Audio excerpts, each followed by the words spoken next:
Сәлем достар, бүгін үйдімді түстігеміз. Қараңдар, өзі бүгін көңілсіздеу ме, түрлеу ме, құстар үріп атыр, неге екен білмеймін. Және ана жаққа үріп атыр.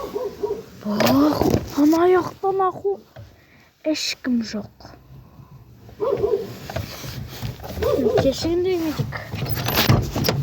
Тек машина деген. Ана шеттерде адамдам жоқ. Ес бар ма деймін. Сәлем достар дедім ғой. Ауғын еді. Рамазандан құтты болсын. Мамаларына сыйласып отырсыңдар ма?